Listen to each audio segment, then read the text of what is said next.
this guy's garage. Like and subscribe. Presenting petitions. The Honourable Member from Provencher.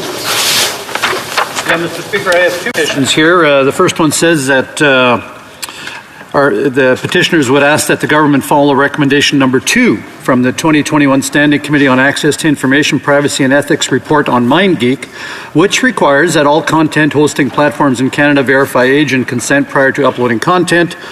Bill C-270, the Stopping Internet Exploitation Act, adds 2 offences to the criminal code. The first requires age verification and consent prior to distribution. The second requires removal of material if consent is withdrawn. As such, these petitioners call on the House of Commons to pass Bill C-270, the Stopping Internet Exploitation Act. And the second is asking that the Trudeau government has attempted to ban and seize the hunting rifles and shotguns of millions of Canadians. The targeting of farmers and hunters does not fight crime. The Trudeau government has failed those who participate in the Canadian traditions of sport shooting. Hold on. Point of order, the Honourable Member from Milton.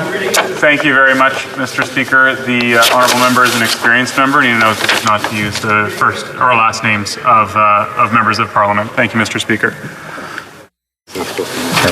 So, yes, although the Honourable Member was reading from the petition, we do have the tradition in this House, and actually it's a firm rule in this House, that we do not employ the last names of, we only refer to members by their riding names or the executive position that they hold.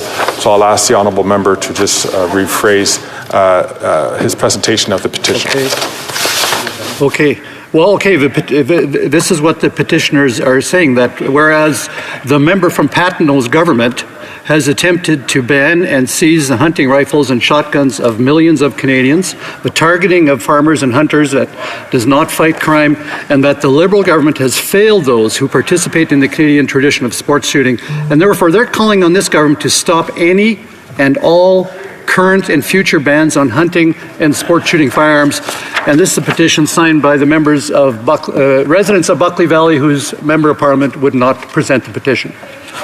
Now we're raising another issue. I'm going to have to ask the Honourable Member just to withdraw that point. We did make the Chair had made it very clear that we cannot make a reference to other particular members of Parliament. It's a good tradition to have because, frankly, any member could be a victim of that kind of a statement and is not in a position to defend themselves. So I'm going to ask the Honourable Member to please withdraw that last sentence. I'll withdraw the last sentence and leave it at this petition comes from residents of Skeena, Buckley Valley.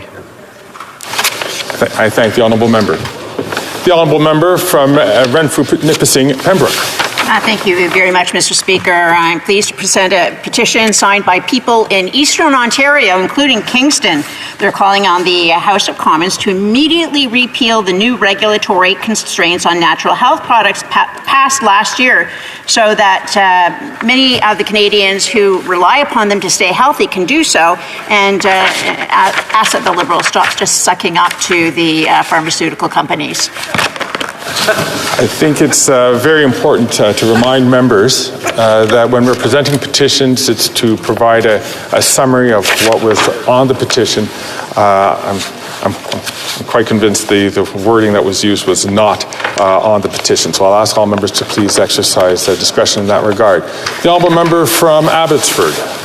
Well, thank you, Mr. Speaker. I, too, am here today to present a petition on behalf of the residents of Skeena Bulkley Valley, dozens of whom have signed this petition, and they draw the attention of the House to the fact that the Liberal government has attempted to ban and seize the hunting rifles and shotguns of millions of Canadians.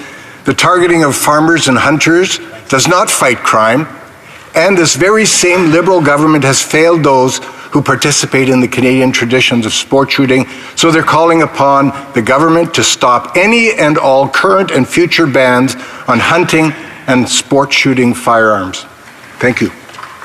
Presenting petitions, the Honourable Member from Caribou, Prince George. Thank you, Mr. Speaker. I too rise to present 2 petitions, Mr. Speaker. The first is on behalf of the good residents of Skeena Bulkley Valley, the riding adjacent my beautiful riding of Caribou, Prince George.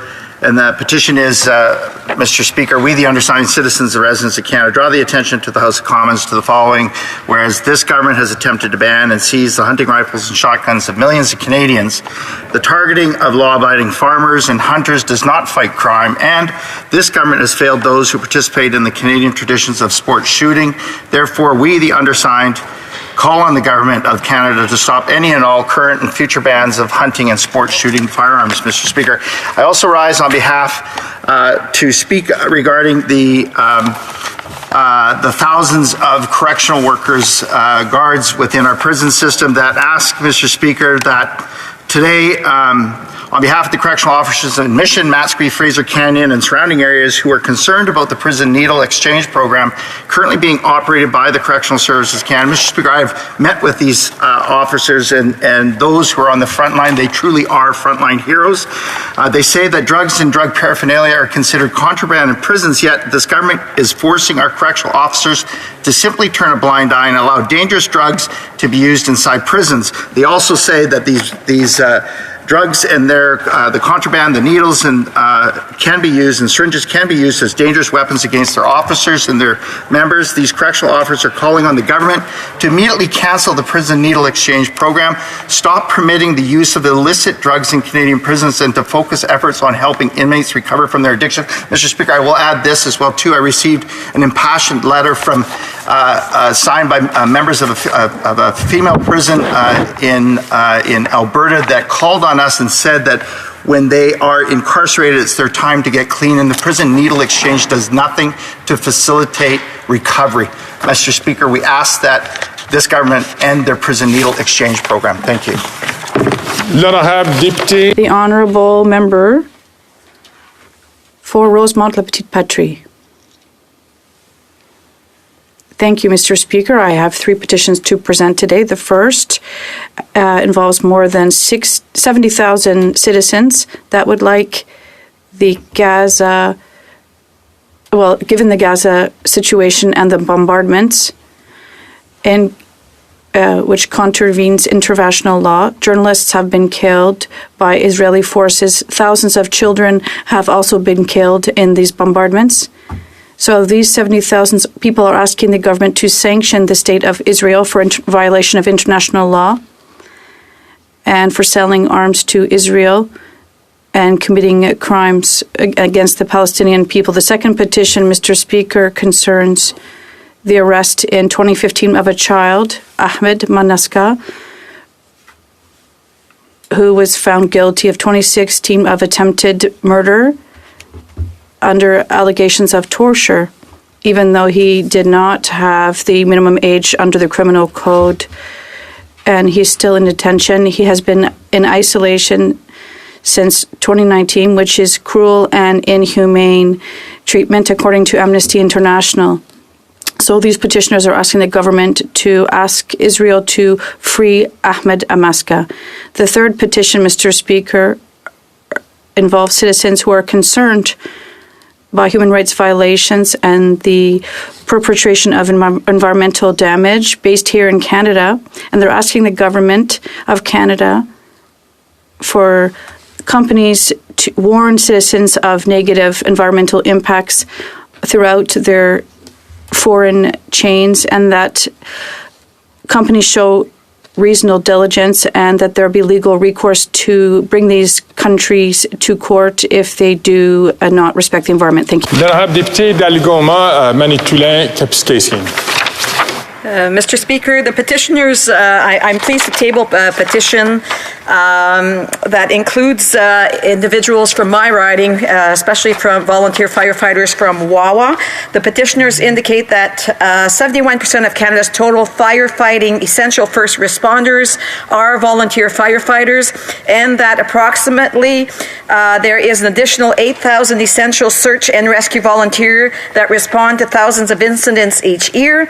They also indicate that the tax code only allows these volunteer first responders to claim a $3,000 tax credit if 200 hours of volunteer service is completed in the calendar year. Mr. Speaker, that comes up to only about $450 a year or $2.25 an hour. But if they volunteer more than the 200 hours, the tax credit becomes even less than that. So they add that these essential volunteers do not only put their lives on the line, but also play an important role in keeping the property taxes low and ensure that communities are safe. The petitioners are calling on this government to support Bill C-310, which would amend the Income Tax Act by increasing the volunteer firefighting and search and rescue volunteer service credit from $3,000 to $10,000. I'm pleased to table this petition, Mr. Speaker. The honourable member from Mission Matsqui, Fraser Canyon. Thank you, Mr. Speaker. I rise today on behalf of British Columbians who are concerned about human trafficking in Canada. The U.S. State Department's 20th Trafficking in Persons, or TIP report, indicates, then I quote, that Canada meets the minimum standards for the elimination of human trafficking.